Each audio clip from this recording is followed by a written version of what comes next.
Sebuah kisah nyata dari seorang pemuda asal Ohio yang kini sedang terkurung di penjara. Pasalnya semasa dia masih muda, tepat di usianya 17 tahun, pada 27 Februari 2012. Ia masuk ke kantin sekolahnya di SMA Cardon, Ohio, dan menembak secara acak ke kerumunan siswa yang tengah berada di kantin secara brutal. Siapakah dia dan kenapa dia melakukan itu? Simak penjelasannya baik-baik.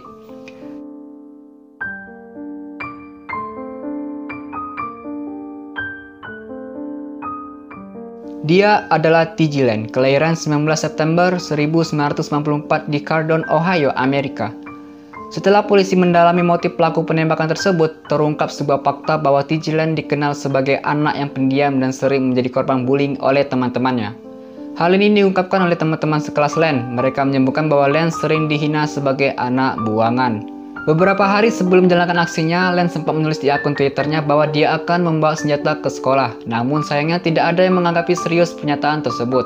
Hingga pada hari Senin 27 Februari 2012, terjadi sebuah peristiwa yang mengerikan di SMA Cardon.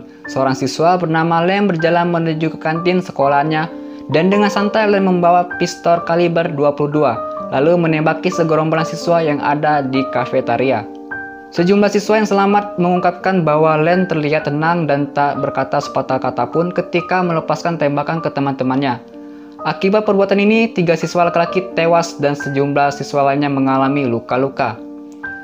Polisi mencoba mendalami pikiran Lane demi mengetahui motif perbuatan tersebut. Sayangnya, hasilnya justru membingungkan lantaran sejumlah siswa yang memberikan keterangan berupa gambaran yang berbeda soal karakter Lane. Ada yang menyebutkan bahwa Lane penyendiri, ada yang menyebutkan bahwa Lane korban bullying, dan ada yang menyebutkan bahwa Lane sering bergaya gotik di sekolah. Ditemukan juga postingan Facebook dari Lane yang memposting sebuah pernyataan aneh pada 20 Desember 2011, 2 bulan sebelum kejadian penembakan. Postingan tersebut menggambarkan betapa rasa kesepian dan juga amarah yang ada di dalam dirinya. Di bagian awal tertulis, di suatu yang jauh dari masa pertobatan, di sebuah kota yang sepi, duduk seorang pria dengan cemberut, tanpa pekerjaan, tidak ada keluarga, tanpa mahkota, keberuntungan telah habis, tersesat dan sendirian. Dan bagian paling mengerikan ada di bagian terakhir tertulis, sekarang rasakan kematian, bukan hanya mengejekmu, bukan hanya menguntitmu, tapi di dalam dirimu. Menggeliat dan menggeliat, rasakan menjadi lebih kecil di bawah kebesaranku, matilah kalian semua. Tulis Lane pada akhir pesannya seperti dilansir Daily Mail Rabu 29 Februari 2012. Setelah kejadian penembakan itu, Lane divonis hukuman penjara seumur hidup. Hal yang mengejutkan masyarakat Amerika ialah ketika Lane memasuki ruang sidang dengan memakai baju tertulis Killer. Ia bahkan mengancungkan jari tengahnya pada hakim dan pengunjung sidang. Perlakuannya ini semakin menunjukkan bahwa T.J. Lane seperti pembunuh berdarah dingin di usianya yang masih sangat muda. Tidak hanya masyarakat Amerika, hakim yang memimpin persidangan Lane juga terkejut dengan sikap remaja tersebut. Ia hadir ke persidangan dengan senyuman penuh ejekan dan seolah tidak menyesali perbuatan sadisnya. Salah satu ibu dari korban penembakan yang dilakukan oleh Lane berkata kepada Lane, "Kamu beruntung ada polisi yang begitu banyak di ruangan ini. Kamu bisa tersenyum, menunjukkan bahwa kamu benar-benar jahat. Kamu tidak layak untuk disebut manusia."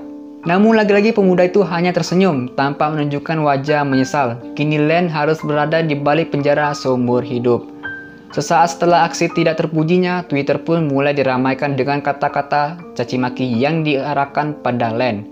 Mereka menyebutkan bahwa Lane bukan manusia dan tidak pantas hidup. Begitulah kisah dari seorang T.J. Lane yang disebut-sebut sebagai pembunuh berdarah dingin. Dia tidak menyebutkan alasan kenapa dia melakukan itu lantaran ketika diberi kesempatan untuk mengurangi masa tahanannya, ia memilih untuk tidak ingin melakukan pembelaan diri, mengajukan sanksi atau bukti lainnya. Remaja itu memilih untuk dihukum seumur hidup dalam penjara. Teori yang kuat kenapa Lane melakukan penembakan tersebut ialah Lane adalah korban bullying. Kalaupun itu benar, inilah dampak bahayanya pada korban bullying yang bisa saja membuat seseorang menjadi seorang monster. Psikisnya terganggu karena amarah yang sudah tak tertahankan, korban bullying bisa saja melakukan balas dendam seperti yang dilakukan oleh Lane. Namun di sisi lain perbuatan yang dilakukan Lane tetaplah salah, jadi jangan ditiru. Untuk kamu yang jadi korban bullying, Anda jangan memendamnya sendiri, angkatlah suaramu, jangan diam. Beritahu orang terdekatmu dimulai dari orang tua, guru, dan orang-orang terdekat lainnya. Ingatlah bahwa Anda tidak pernah sendiri. Teruslah berbuat baik meski Anda dijahati, karena menjadi jahat tidak akan membuatmu menjadi lebih baik. Saya jadi Eransa, jika suka video ini tinggal di like saja dan jangan lupa subscribe-nya. Terima kasih dan sampai jumpa.